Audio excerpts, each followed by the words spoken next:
আমরা প্রতিদিনের কাজে বিভিন্ন রকমের বড় বড় প্লাস্টিকের প্রোডাক্টগুলো ব্যবহার করি, কিন্তু ফ্যাক্টরিতে কিভাবে এই প্লাস্টিকের প্রোডাক্টগুলো তৈরি করা হয় চলুন আমরা সেটাই দেখি আজকের ভিডিওতে। দেখতে পাচ্ছেন এটা একটা ফ্যাক্টরি। এই ফ্যাক্টরিতে এই যে প্লাস্টিকের বোতলগুলো রয়েছে, প্লাস্টিকের আরও বিভিন্ন জিনিসপত্র রয়েছে, এগুলোকে একটা মেশিনের মাধ্যমে লিফটের মতো করে উপরে তুলে দেওয়া হচ্ছে। উপরে একটা ট্যাঙ্ক রয়েছে, তারপরে এগুলোকে বাছাই করা হচ্ছে। ওপর থেকে যে কাগজগুলো ছিল এই প্লাস্টিকের বোতলের উপরে সেগুলো রিমুভ করে দেওয়া হচ্ছে। তারপরে এই নিচের ট্যাঙ্কে গিয়ে এগুলো ছোট ছোট হচ্ছে। তারপরে আরেকটা মেশিনের মাধ্যমে এখানে সুন্দরভাবে এগুলোকে ওয়াশ করা হচ্ছে। ওয়াশ করার পর এটা আরেকটা লাইন দিয়ে গিয়ে দেখুন দড়ির মতো সুতো হয়েছে, প্লাস্টিকের যে দড়ির মতো ওই রকম সুতো হয়েছে। এবার এটা আরেকটা মেশিনে গিয়ে একদম ছোট ছোট খণ্ড খণ্ড অংশ হচ্ছে, একদম ছোট। এখন এগুলো দিয়েই তৈরি করা হবে মূল জিনিসটা। এই যে দেখতে পাচ্ছেন ওই খণ্ড অংশগুলো একটা ট্যাঙ্কের মধ্যে দেওয়া হয়েছে। এবার এই ট্যাঙ্কটাকে সুন্দরভাবে বন্ধ করে দেওয়া হলো। বন্ধ করে দিয়ে এটার যে নাটগুলো রয়েছে এগুলোকে শক্তপোক্ত করে লাগিয়ে দিয়ে নিচের দিকে আগুন দেওয়া হয়েছে। এবার এটা ঘুরছে। অনেকটা সময় পর এটা ঠান্ডা পানি দিয়ে ঠান্ডা করে এটা দেখতে পাচ্ছেন কি চমৎকার একটা বড় প্লাস্টিকের জিনিসটা তৈরি হয়েছে। এটার কিন্তু আবার ওই যে নীল রঙের যেটা হয় এটাও তৈরি হচ্ছে। কিভাবে দেখুন, এর মধ্যে সাদা ওই প্লাস্টিকগুলোর গুঁড়ো দেওয়া হয়েছে, সাথে নীল কালার দেওয়া হয়েছে। এবার এটা ওই আগের প্রসেসিং এর মতো ঘোরানো হচ্ছে।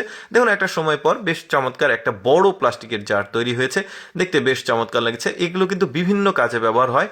তারপরে আপনাদেরকে দেখায় যে ওই যে তেলের যে ড্রামগুলো বাজারে পাওয়া যায়, যেগুলোতে তেল বিক্রি হয়, এই ড্রামগুলো কিভাবে তৈরি হয় আপনারা এই ভিডিওতে দেখে নিতে পারেন। দেখুন কতটা সহজে তৈরি হলো। প্লাস্টিকের ওই যে প্রলেপটা ওইটা ওই বক্সের মধ্যে গেল, কিছুটা সময় পর সুন্দরভাবে এই ট্যাঙ্কটা তৈরি হলো।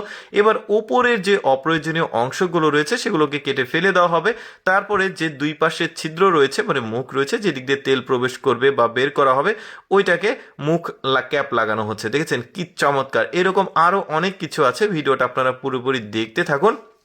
এভাবে এই ড্রামগুলো তৈরি করা হয়। আচ্ছা, পানির ট্যাঙ্ক কিভাবে তৈরি করা হয় চলুন আমরা সেটা দেখি। দেখুন ওই প্লাস্টিকের গুঁড়োগুলো এই ট্যাঙ্কের মধ্যে প্রবেশ করানো হচ্ছে। এটা ফ্রেম ট্যাঙ্ক বলে এটাকে।